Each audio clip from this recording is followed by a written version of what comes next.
नमस्ते मित्रों। कथा निधि चैनल पर आपका बहुत बहुत स्वागत है। हमारी आज की कहानी सुधा चौहान जी की लिखी हुई कहानी है। कहानी का नाम है कपट। तो चलिए कहानी शुरू करते हैं। कहानी आपको अच्छी लगे तो लाइक जरूर कीजिएगा। चैनल पे नए हैं तो चैनल को सब्सक्राइब भी जरूर कर लीजिएगा और कहानी के बारे में अपनी राय कमेंट बॉक्स में जरूर लिखिएगा। तो चलिए कहानी शुरू करते हैं। कपट। तुम दोनों की इतनी हिम्मत कि हमारे सामने जुबान लड़ाओ। तुम दोनों के बाप की औकात नहीं थी कि तुम दोनों की शादी करा सके और अब तुम दोनों हम लोगों को ही आंखें दिखा रही हो। ढोलक की थाप बंदा बन्नी के गानों से रागिनी के घर का आंगन गुलजार था। रागिनी की बुआ ढोलक पर थाप दे रही थी। गीत गाती महिलाओं के स्वर जैसे मध्यम पड़ते, वो तेज से बोलती, अरे जोर से गाओ ताकि मोहल्ले वालों को पता चले कि मेरी भतीजी की शादी है। आखिर लाखों में एक दूल्हा मिल रहा है मेरी भतीजी को। पूरे मोहल्ले में उतने सुंदर और अमीर लड़के से किसी की बेटी का ब्याह ना हुआ। आज आने तो दो इस घर के नए दामाद को। दूल्हे को देखते तुम सबकी बोलती वैसे ही बंद हो जानी है। अरे लड़कियों, तुम सब भी कुछ नए जमाने के बन्ना बनने के गीत गाओ। तभी रागिनी की सहेलियों ने उसे छेड़ते हुए बन्ना बनने के गीत गाना शुरू किया। रघुपति राघव राजा राम, ऐसा हस्बैंड दो भगवान, सुबह सुबह पति चाय बनावे, खुद पिए और हमें भी पिलाए, और कहे पी लो मेरी जान, ऐसा हस्बैंड दो भगवान। इसे सुनकर कोहबर में बैठी रागिनी मन ही मन मुस्कुरा पड़ी। लेकिन इन सब तैयारों के बीच उसके माता पिता को कुछ खटक रहा था। तो वो था रागिनी के मुस्कुराते चेहरे के पीछे छिपी उसकी उदासी। रागिनी की माँ साधना ने बहुत कोशिश की जानने की, लेकिन रागिनी ने हर बार बहाने बनाकर बात मुस्कुराकर टाल दी। साधना जी जब भी रागिनी से कहती है, रागिनी तुझे शोभित पसंद तो है ना, तो खुश तो है ना इस रिश्ते से, तब तक रागिनी यही कहती, कैसी बात पूछ रहे हो माँ, आपकी और पापा की पसंद ही मेरी पसंद है और आप सबकी खुशी में ही मेरी खुशी है। शहरी परिवेश दिल्ली में पला बड़ा अमीर परिवार का शोभित, देखने में 6 फीट लंबा, बेहद सुंदर, गौरवर्ण, आकर्षक व्यक्तित्व वाला था। शोभित के घर का ही बिजनेस था जिसमें वह पिता से सहयोग करता था। इधर रागिनी एक छोटे टाउन एरिया के निम्न मध्यम वर्गीय परिवार की 4 भाई बहनों में सबसे बड़ी थी। सांवली सलोनी रागिनी को जब शोभित के घर वालों ने पसंद किया तो किसी को यकीन नहीं हो रहा था। शोभित से रिश्ता तय होते सभी आसपास जान पहचान वालों को रागिनी किस्मत से बड़ी भाग्यशाली नजर आने लगी थी। जिसको सब उसके रूप रंग की वजह से बात बात में ताना मारा करते थे, वो भी आज कह रहे थे, किस्मत हो तो रागिनी जैसी। रागिनी की बुआ जिन्होंने रागिनी का रिश्ता तय कराया था, खुद को किसी तीस मारखा की तरह सबके सामने रखती और रिश्ता तय कराने का वाह वाही लूटती। लेकिन रागिनी को शोभित का व्यवहार समझ में नहीं आ रहा था। शादी तय होने से लेकर शादी के दिन तक शोभित ने कभी भी अकेले में या फोन पर रागिनी से बात करने की कोशिश तक नहीं की थी। इस बात को लेकर जब उसकी सहेलियां जब भी उससे पूछती, अच्छा बता जीजाजी से कितनी बात होती है, तो रागिनी बात को छिपाते हुए कहती, अरे वो व्यस्त रहते हैं, उनकी आदत भी नहीं ज्यादा बोलने की। वो आजकल के लड़कों की तरह नहीं फालतू की बकबक करने वाले। शाम को दरवाजे पर बारात आई। जिसने भी शोभित को दूल्हे के रूप में देखा, देखता ही रह गया। कुछ को रागिनी की किस्मत से जलन हो रही थी, तो कुछ कहते आखिर ऐसा क्या देख लिया लड़के ने और उसके लोगों ने लड़की में, जो कौवे संग हंस की जोड़ी बना दी। बड़े धूमधाम से रागिनी की शादी शोभित से संपन्न हो गई। विदा होकर जब रागिनी शोभित के साथ कार में बैठी तो शोभित ने उसकी तरफ पलटकर देखा तक नहीं और खिसक कर दूर दूसरी तरफ चेहरा घुमाकर खिड़की के बाहर देखने लगा। यह देखकर रागिनी के मन में अपने शादीशुदा जीवन को लेकर असीम डर और आशंकाएं भर गई। रागिनी विदा लेकर अपने शहर के ही होटल में आई, क्योंकि अगले दिन सुबह 6 बजे की उनकी फ्लाइट थी। उनके साथ घर के अन्य सदस्य भी वहां मौजूद थे। पढ़ाई लिखाई के साथ रागिनी ने बुटीक का कोर्स भी कर रखा था। ससुराल में सास विमला, ससुर प्रकाशी एवं 2 शादीशुदा ननदें रिया और प्रिया थी। रागिनी की एक जेठानी और भी थी जिनका शादी में आना नहीं हो पाया था। हालांकि जेठ आलोक शादी में शामिल हुए। दोनों भाइयों में आपसी प्रेम भी बहुत था। ससुराल में कोई जेठानी के बारे में ज्यादा बात नहीं करता था। बातों बातों में बस छोटी ननद रिया ने सिर्फ इतना ही कहा, भाभी का स्वभाव घमंडी और मोहफट है, इसलिए हम इस बार सुंदर और अमीर नहीं बल्कि छोटे शहर की पारिवारिक लड़की को घर की बहू बनाना चाहते थे। रागिनी तो मन ही मन शोभित के बारे में सोच ही रही थी कि अचानक कमरे के खुलने से बेड से उठकर खड़ी हो गई। देखा तो शोभित कमरे में दाखिल हुआ। शोभित को कमरे में देखते ही रागिनी की धड़कनें तेज हो गई। चेहरा शर्म से सुर्ख लाल हो गया। नजरें झुकाए कनखियों से रागिनी शोभित की तरफ देख रही थी। तभी शोभित ने मुस्कुराकर कहा, तुमने अभी तक कपड़े नहीं बदले? इतने भारी कपड़ों में कैसे नींद आएगी? जाओ, जाकर कपड़े बदल लो। तुम भी तो थक गई होगी। रागिनी शोभित को मुस्कुराता देखकर खुद भी मुस्कुराने लगी और मन ही मन सोचने लगी, कहीं मैं गलत तो नहीं सोच रही। और कपड़े लेकर बाथरूम में कपड़े बदलने चली गई। कपड़े बदलकर रागिनी जब बाहर आई तो देखा शोभित तो सो चुका था। उसे भी शोभित के चेहरे को देखते देखते ही कब नींद आ गई पता ही नहीं चला। अचानक उसके कानों में शोभित की आवाज आई, रागिनी उठकर तैयार हो जाओ, हमें एयरपोर्ट के लिए निकलना है। रागिनी ने आंखें खोली तो देखा शोभित का मुस्कुराता हुआ चेहरा वापस गंभीर बन गया है। अब शोभित उसके लिए एक पहेली बनता जा रहा था। जहां एक तरफ रागिनी सास और नंदों का प्यार और अपनत्व देखकर खुश हो रही थी, दूसरी तरफ पति का उसके प्रति वैसा व्यवहार उसकी समझ से बाहर था। अपनी शादीशुदा जिंदगी से हजारों सपने संजोए जब रागिनी अपने ससुराल दिल्ली पहुंची तो वो बहुत खुश थी। ससुराल पहुंचने पर रागिनी के मायके से फोन आया। रागिनी ने पर्स से फोन निकालकर देखा तो उसकी माँ का फोन था। औपचारिक बातचीत के बाद रागिनी की माँ ने कहा, देख बिटिया, तेरे मायके की इज्जत का सवाल है। वहाँ किसी को कुछ भी शिकायत का मौका मत देना। सबका ख्याल रखना। कितने भले लोग हैं, बिना दान दहेज के खुद के खर्चे पर शादी की, वरना हमारी इतनी औकात कहाँ थी। अब तो बस तेरी बहनों को भी तेरे जैसे ससुराल में वाले मिल जाए तो हम लोग गंगा नहा ले। अच्छा सुन, दामाद जी कैसे हैं? आसपास हो तो जरा उनसे भी बात कराना, हालचाल तो ले लूं। रागिनी ने सामने बैठे शोभित को देखा जो मोबाइल में कुछ देख रहे थे। शोभित की दिलचस्पी न देखकर रागिनी ने बहाना बनाते हुए अपनी माँ से कहा, वो भी अच्छे हैं माँ, अभी घर पर नहीं है, कहीं बाहर गए हुए हैं, आएंगे तो बात करा दूंगी। अच्छा चलो अब रखती हूँ। दिन भर आने जाने वाले मेहमानों के बाद रात में फिर जब शोभित कमरे में आए तो रागिनी ने देखा कि शोभित के चेहरे पर मुस्कुराहट थी। इस बार शोभित ने बिना कुछ बोले रागिनी को सीधा अपनी बाहों में भर लिया। लेकिन अब रागिनी का मुस्कुराता चेहरा मलिन पड़ चुका था, क्योंकि जिस स्पर्श में प्यार का एहसास होना चाहिए था उसकी जगह दर्द ने ले ली थी। रागिनी को पता चल गया कि शोभित की यह मुस्कुराहट शराब के नशे में है। शराब के नशे में चूर शोभित ने रागिनी के साथ बहुत ही खराब व्यवहार करके उसे धक्का देकर खुद से दूर कर दिया। निर्जीव सी बिस्तर पर पड़ी रागिनी के आंखों में आंसू आ गए और लगातार झरझर बहने लगे। जब शोभित ने रागिनी से कहा, तुम जैसी लड़कियों को तो मैं अपने आसपास भी ना फटकने दूं, लेकिन मेरी बदकिस्मती और तुम्हारी खुशकिस्मती देखो कि तुम्हें मुझ जैसा सुंदर पति और मुझे तुम्हारे जैसी पत्नी मिली। सुनकर पूरी रात रागिनी की आंखों से नींद गायब हो गई। वो सोचती रही, क्या वाकई उसकी किस्मत अच्छी है? क्या मेरे अच्छे कर्मों से मुझे शोभित जैसा हमसफर मिला? अगले दिन सुबह लड़खड़ाते कदमों से रागिनी नहा धोकर तैयार कमरे में बैठी। शोभित बेसुध सोया था, जिसे देखकर रागिनी के मन में उसके प्रति अब प्रेम नहीं, घृणा ने जन्म ले लिया था, क्योंकि जिसे वो अब तक अपना पति परमेश्वर मान रही थी, असल में उसका रूप तो हकीकत में कुछ और ही निकला। तभी दरवाजे पर किसी ने दस्तक दी।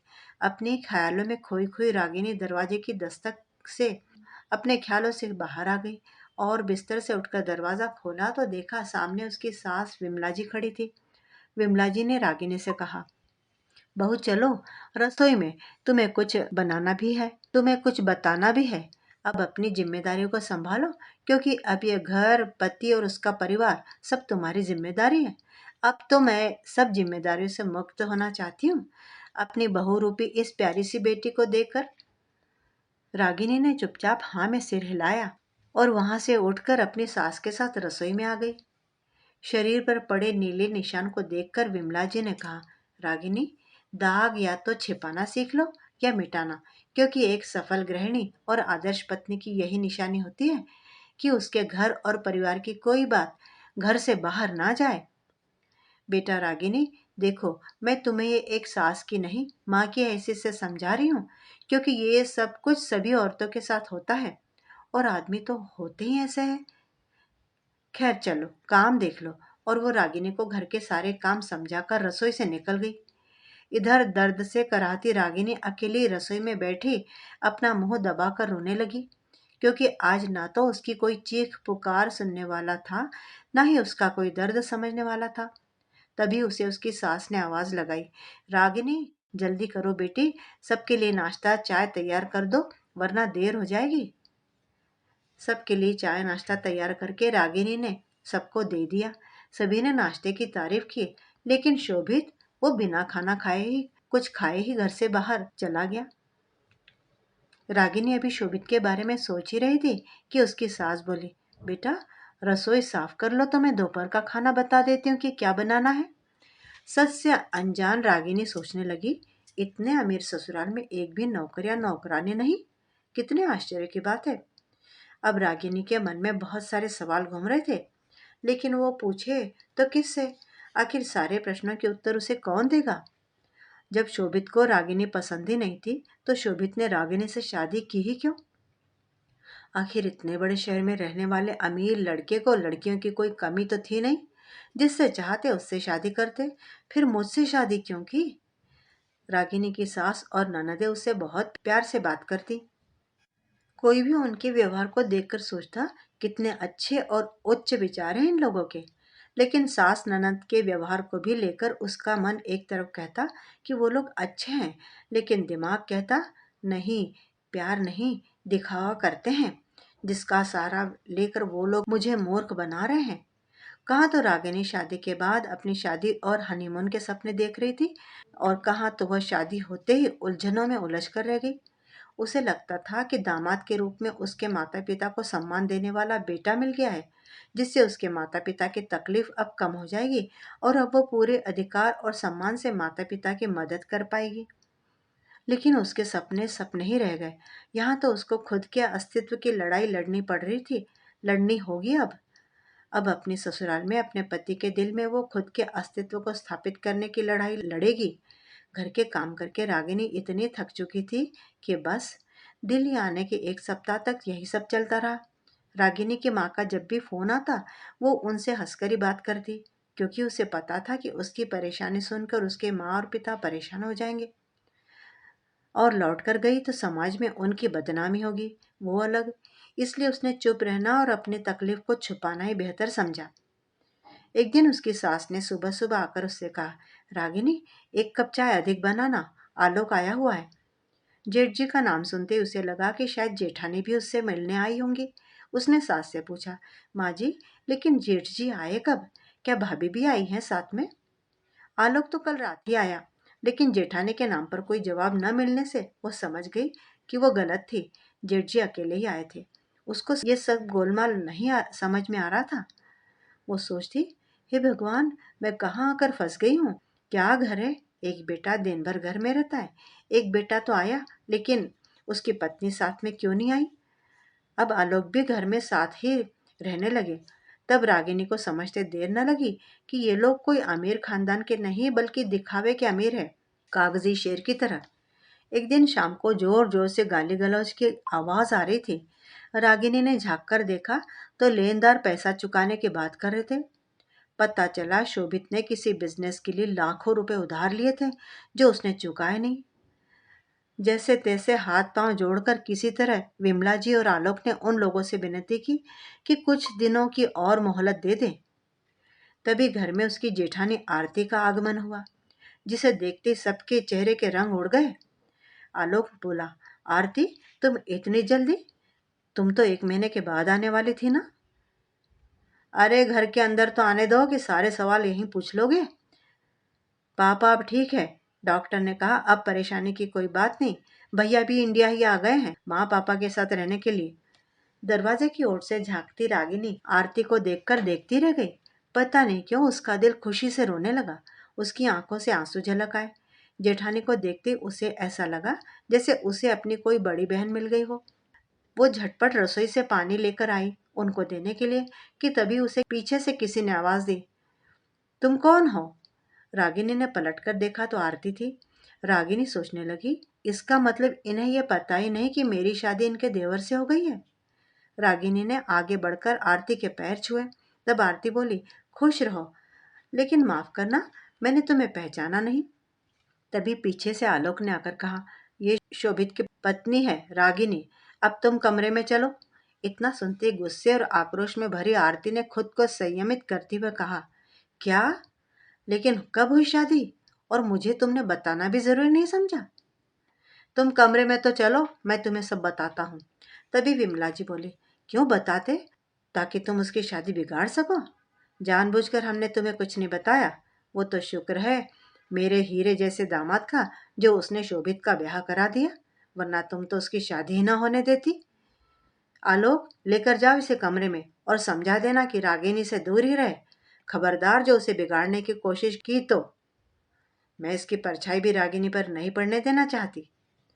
आरती अवाक होकर रागिनी को देखती रह गई। रागिनी भी चुपचाप खड़ी, कुछ भी समझने में असमर्थ, ये सबके मुंह ताक रही थी।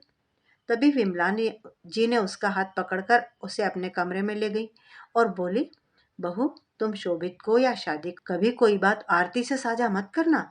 ना ही उससे तुम्हें बात करने की ही कोई जरूरत है।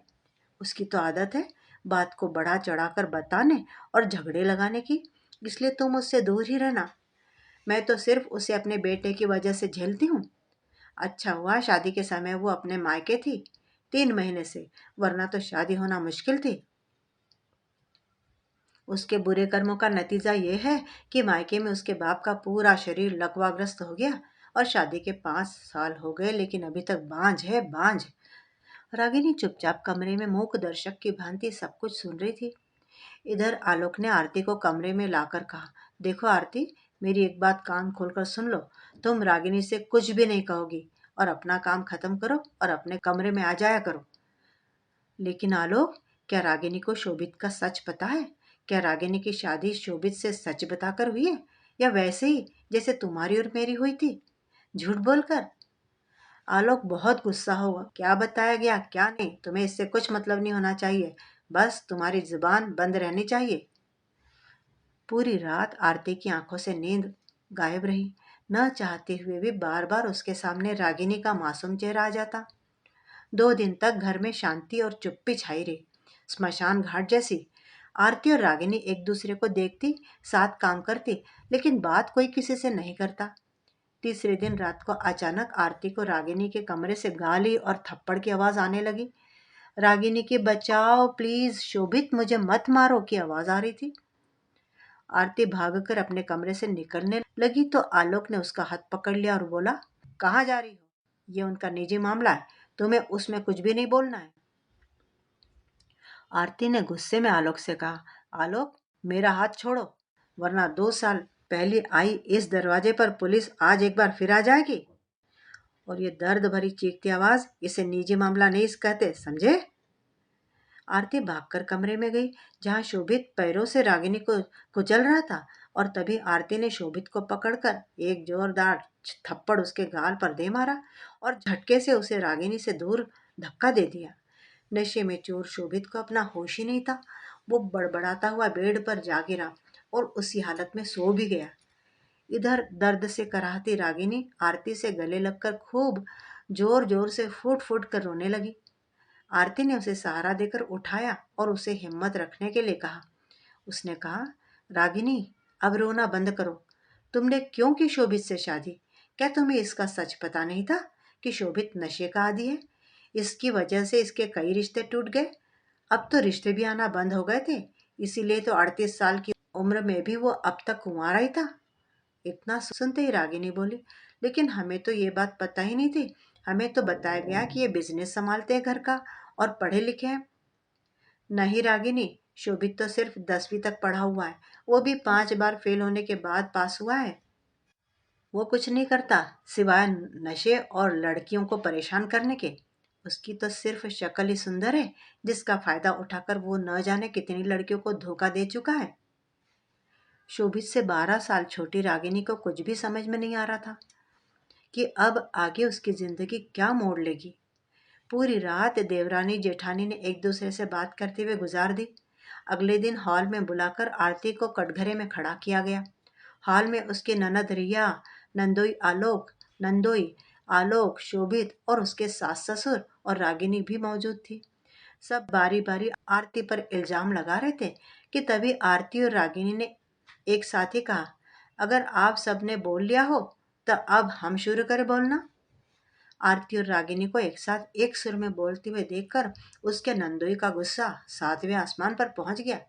वे गुस्से से गरजते हुए बोले, तुम दोनों की इतनी हिम्मत कि हमारे सामने जुबान खोलो। तुम दोनों के बाप की औकात नहीं थी कि तुम दोनों की शादी करा सके, और अब तुम दोनों हम लोगों को ही आंखें दिखा रही हो। शट अप मिस्टर अमित उर्फ आदरणीय नंदोई जी, इज्जत के साथ बात करना, वरना जब हम अपने पर आ जाएंगे तब आप हवालात की हवा खाते नजर आएंगे, समझे? आपकी इस बदतमीजी के कारण आपकी छोटे भाई की पत्नी ने आप पर मुकदमा किया तो जेल जाने की नौबत तो कभी भी आ सकती है। इसलिए चुपचाप मेरी बात ध्यान से सुनिए। मैं कोई छोटी बच्ची नहीं जो आरती भाभी मुझे बिगाड़ देंगी। मुझे आपका एक एक सच खुद शोभित ने नशे की हालत में बता दिया है।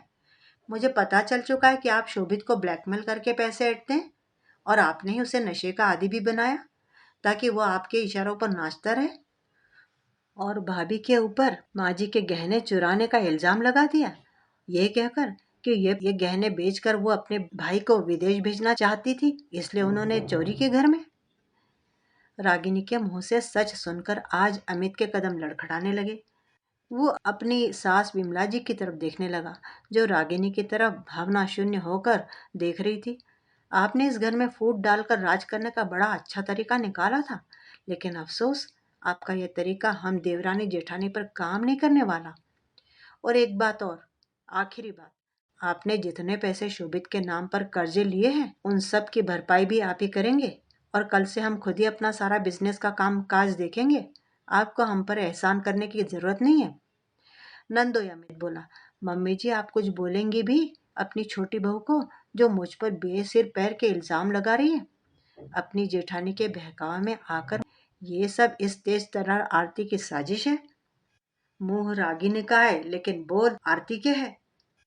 तभी आलोक ने गुस्सा होते हुए कहा, खबरदार अमित, जो मेरी पत्नी के खिलाफ एक शब्द भी कहा तो ठीक ना होगा। मैं तुम्हें आज तक सिर्फ अपनी माँ और बहन की वजह से बर्दाश्त करता आ रहा हूँ, वरना तो मैं कब का तुम्हें इस घर से लात मारकर भगा चुका होता। सही कहा रागिनी ने, तुम अब कल से ऑफिस नहीं आओगी। माँ, इसको कहिए अभी इसी वक्त इस घर से बाहर अपनी इज्जत के साथ निकल जाए, वरना मैं धक्का देने से भी पीछे नहीं हटूंगा। लेकिन बेटी दामाद के प्यार में अंधी विमला जी कुछ भी सुनने को तैयार नहीं थी। उन्होंने रागिनी से कहा, तुम्हें कैसे पता है कि आरती ने गहने नहीं चुराए और अमित शोभित को ब्लैकमेल करता है? माँ जी, मेरे एक सवाल का आप जवाब दीजिए। आप क्यों नहीं गई थी जीजा जी की बहन की शादी में? क्यों उन्होंने हमारे घर निमंत्रण नहीं दिया था? अरे वो शादी तो सादगी में सिर्फ घर के लोगों के बीच हुई थी, उसमें बाहर का कोई सदस्य या रिश्तेदार नहीं गया था। अच्छा, तो फिर ये क्या है? रागिनी ने शादी की फोटो दिखाते हुए कहा। विमला जी ने फोटो देखी तो शादी बड़े ही आलीशान तरीके से हुई थी। दूर नजदीक के सब रिश्तेदार आए थे, सिवाय विमला जी के घर वालों के। नंदोई अमित की बहन ने सारे जड़ाऊ पुश्तैनी गहने जो कि विमला जी के थे वही पहन रखे थे, और जिसका इल्जाम आरती पर लगा दिया गया था।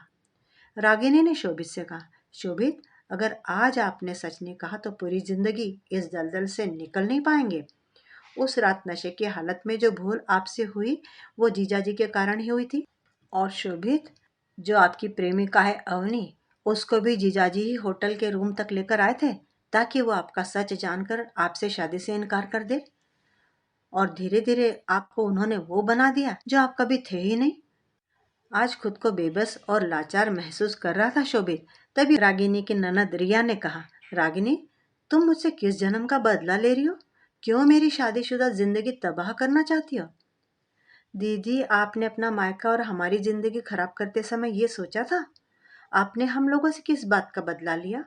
अगर आपको मायके की प्रॉपर्टी ही चाहिए थी तो फिर अपने भाइयों की शादी कराकर महान बनने का और हमारे साथ इस तरह का खेल खेलने का, इस तरह से कपट रचने की क्या जरूरत थी?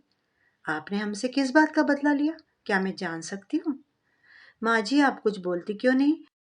नजरें झुकाई विमला जी बोली, मैंने अपनी कंपनी दोनों दामाद और बेटियों के नाम कर दी है। विमला जी की बात सुनकर रागिनी और आरती एक दूसरे की तरफ देखने लगी। क्योंकि ससुर जी मानसिक रोगी थे, इसलिए उन्हें कभी किसी काम से कोई मतलब नहीं होता था। सास की बात सुनते ही आरती और रागिनी के साथ साथ आलोक और शोभित के होश उड़ गए। आलोक और शोभित दोनों सिर पे हाथ रख के सोफे पर बैठ गए। तब आलोक ने कहा, माँ, सारा बिजनेस दोनों दामादों के नाम कर दिया? क्या मतलब? आपने हमारे बारे में नहीं सोचा? अब तक जो विमला जी नजरें झुकाए खड़ी थी, वे गरजते सुर में बोली, तो क्या तुम दोनों शराबियों के नाम करती कि कभी भी पूरे बिजनेस को बेचकर शराब पी जाओ? तुम्हारे बाप का तो वैसे ही दिमाग काम नहीं करता, किसी काम के लायक नहीं वो।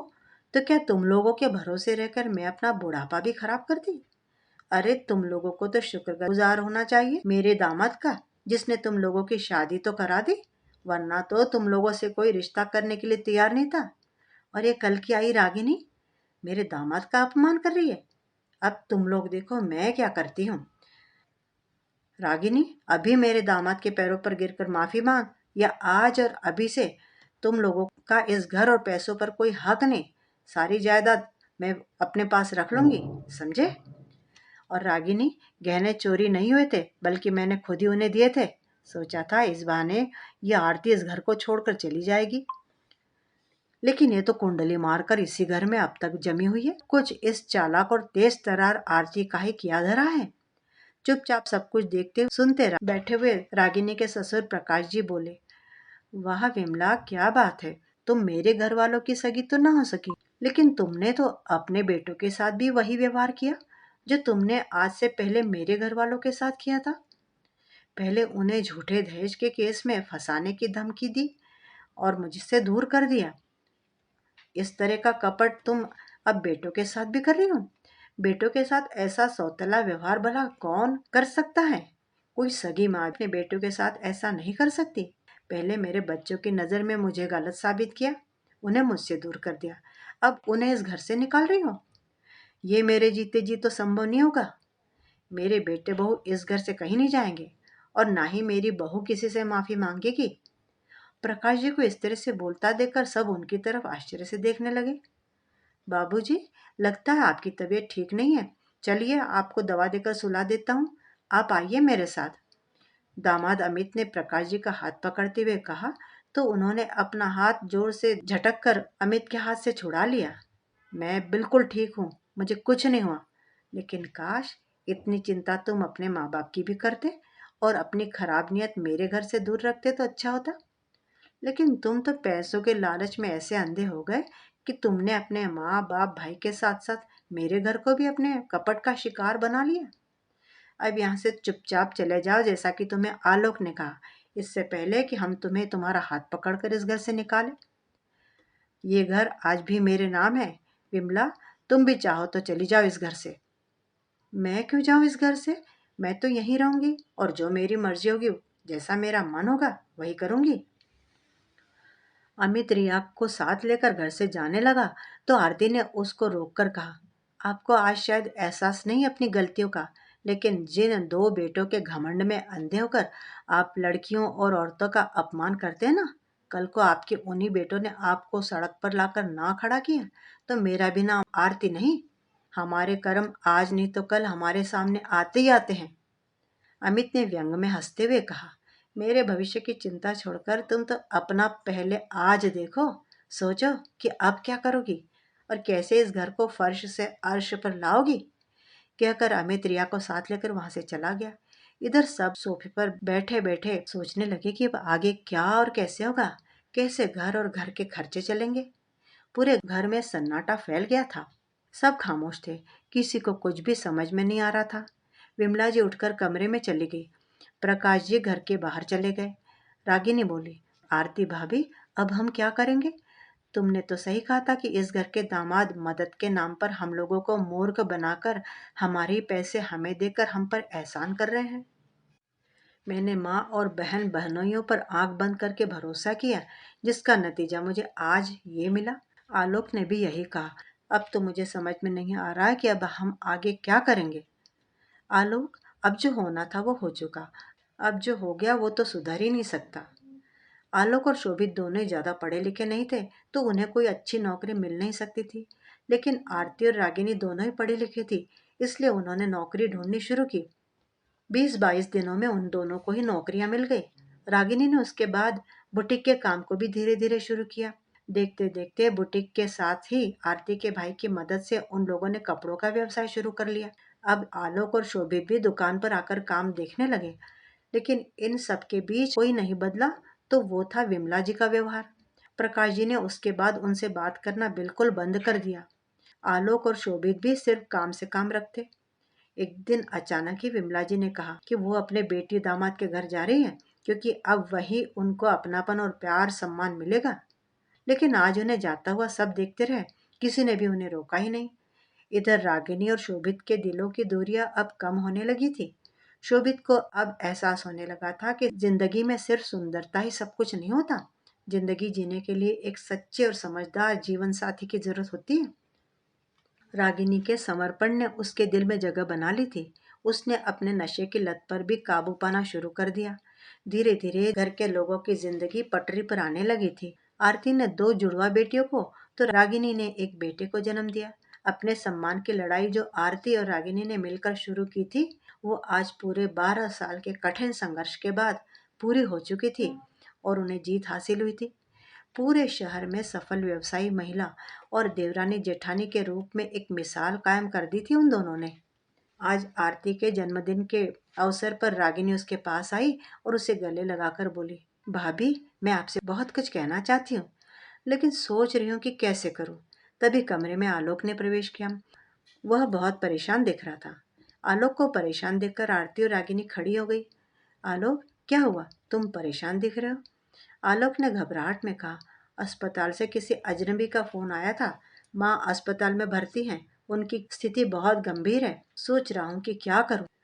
आलोक की बात सुनकर तीनों ही एक दूसरे की तरफ देखने लगे। तभी आरती बोली, आलोक, कुछ भी हो, आखिर वो है तो तुम्हारी माँ, इसलिए हमें अस्पताल चलना ही पड़ेगा। अस्पताल पहुंचकर पता चला कि विमला जी आईसीयू में है। आलोक को डॉक्टर से पता चला कि विमला जी की हालत गंभीर है, लेकिन वो किससे पूछती कि उनको यहाँ कौन लेकर आया और कैसे उनको चोट लगी। माँ की हालत देखकर आलोक अपने भावनाओं को रोक नहीं पाया और फूट फूट कर रोने लगा। आरती ने उसे संभालते हुए कहा, आलोक, हिम्मत से काम लो, माँ जी को कुछ नहीं होगा, सब कुछ ठीक हो जाएगा। लेकिन कहते हैं ना कि जिस प्रकार बच्चा कैसा भी हो, माँ उसे तकलीफ में कभी नहीं देख सकती। ठीक उसी प्रकार एक माँ को उसके बच्चे तकलीफ में नहीं देख सकते। आलोक और शोभित की अपनी माँ में जान बसती थी, लेकिन पुरुष प्रेम जाहिर करना नहीं जानते। शायद ये कहावत सही कही गई है। तभी डॉक्टर ने आकर कहा, देखिए, पेशेंट की हालत बहुत खराब है, उन्हें तुरंत खून चढ़ाना होगा। आप लोग ब्लड का इंतजाम कीजिए। आलोक, आरती और विमला जी का ब्लड ग्रुप एक था, इसलिए आलोक और आरती ने उन्हें खून दिया। इधर शोभित अपनी बहन को फोन लगा रहा था, लेकिन कोई भी फोन नहीं उठा रहा था। आखिर उसने कार निकाली रिया के घर जाने के लिए। उनके घर पहुंचा तो वहां कोई भी नहीं था, ना ही आसपास के लोगों को ही कुछ पता था। वो परेशान होकर वापस आने के लिए कार में आकर बैठा ही था कि उसे रिया के घर काम करने वाली मेड दिख गई, जिसे शोभित ने आवाज दी। शोभित को देखते ही वो तेज कदमों से भागने लगी। शोभित ने आश्चर्य में आकर उसके पीछे भागकर उसे और उससे बात की। पहले तो वो नौकरानी कुछ भी बताने के लिए तैयार नहीं थी। फिर शोभित ने जब उसे पुलिस का डर दिखाया तो बोली, मैंने तो कुछ नहीं किया साहब, मुझे इस मामले से दूर ही रखना। फिर आगे बताया कि कल रात दोनों बहनें और बहनोई इकट्ठा हुए थे। दोनों परिवारों में पैसे को लेकर बहस हो रही थी, क्योंकि उन दोनों को बिजनेस में घाटा हो रहा था। दोनों ही साहब लोग नशे में थे और उनका पैसे को लेकर झगड़ा इतना बढ़ गया कि वो विमला जी उठकर उन लोगों का बीच बचाव करने आई। उन दोनों लोगों ने मिलकर उनके साथ ही गाली गलौज की और बोले, जाकर अपने घर से पैसे लेकर आओ, तब हमारे साथ रह सकती हो। तो विमला जी बोली कि सारे पैसे तो मैंने तुम लोगों को दे दिए, किस मुंह से इतने सालों बाद जाऊंगी पैसे मांगने। तब उन लोगों ने गुस्से में आपकी माँ को ही धक्का मार दिया, तो वो दीवार से टकरा कर जमीन पर गिर गई। उनका सिर फट गया और खून की धार बह निकली, लेकिन किसी को भी उन पर दया नहीं आई, ना बेटियों को, ना ही दामाद को। भैया, पिछले 4 साल से जब से इन लोगों को व्यापार में नुकसान शुरू हुआ, तब से आपकी माँ अपनी बेटी दामाद के घर अपमान की रोटियां खा रही हैं। रोज रोती थी, पछताती थी। मैंने अपनी आंखों से देखा उनको रोते हुए अकेले में। कोई उनसे बात नहीं करता था। रोज अपने मरने की दुआ मांगती थी। जब चोट लगी तब मेरे ही मर्द ने उनको बेहोशी की हालत में अस्पताल पहुंचाया था और आप लोगों को फोन लगाया था। वो लोग तो अस्पताल ले जाने के लिए भी राजी नहीं थे। कह रहे थे मरती है तो मर जाए बुढ़िया, वैसे भी किस काम की। वो लोग इनको छोड़कर बाहर चले गए थे। कहाँ, ये तो मुझे नहीं पता। शोभित इतना सुनते ही रोने लगा। अस्पताल आकर सारी बात आलोक को बताई। सारी बात सुनकर आलोक को भी बहुत बुरा लगा। पैसे के लिए कोई इतना कैसे गिर सकता है। भैया, मैं इन लोगों को छोड़ने वाला तो नहीं। मैं इनकी आज ही पुलिस में शिकायत दर्ज करवाऊंगा। तभी पीछे से शोभित के पापा प्रकाश जी बोले, बेटा शांत हो जाओ, मैं समझ सकता हूँ। वे कमरे में पहुंचे तो विमला जी खामोश छत को ताक रही थी। उन लोगों को देखकर उन्होंने कुछ भी हाव भाव व्यक्त नहीं किए। जब आलोक ने डॉक्टर की तरफ देखा तो उसने बताया कि विमला जी की याददाश्त पूरी तरह जा चुकी है। वो खुद का अता पता, नाम सब कुछ भूल चुकी है, इसलिए वो आप लोगों को भी नहीं पहचान रही है। विमला जी का इलाज बहुत जगह चला गया, लेकिन कहीं से कोई फायदा नहीं हुआ। विमला जी अब आरती को माँ कहकर बुलाती, बच्चों के साथ खेलती, बच्चों जैसी हरकतें करती। उनकी ऐसी हालत देखकर सबको उनके ऊपर दया तो आती, लेकिन कोई कुछ भी नहीं कर सकता था। प्रकाश जी ने पुलिस कंप्लेंट करने से दोनों बेटों को तो मना कर दिया, लेकिन कहते हैं ना कि बुरे का अंजाम बुरा ही होता है।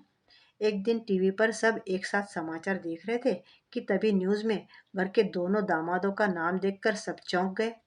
पुलिस ने उन लोगों को बैंक से धोखाधड़ी और फर्जीवाड़े के केस में गिरफ्तार कर लिया था।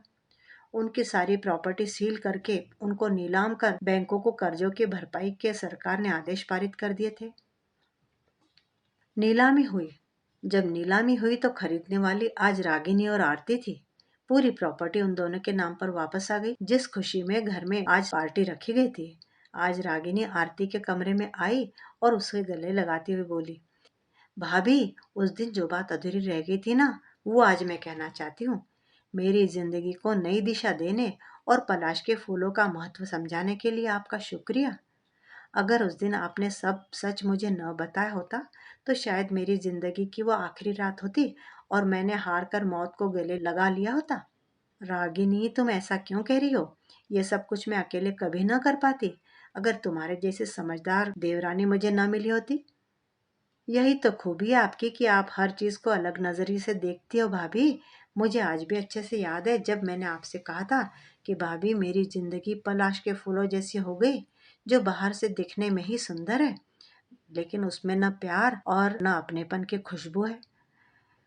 तब आपने कहा था, रागिनी, पलाश के फूल खुशबूदार भले ही ना हो, लेकिन इनमें तमाम औषधीय गुण छिपे होते हैं, जिनको जानकर अगर सही तरीके से उपयोग किया जाए तो सारी बीमारियों से लड़ और बचा सकते हैं।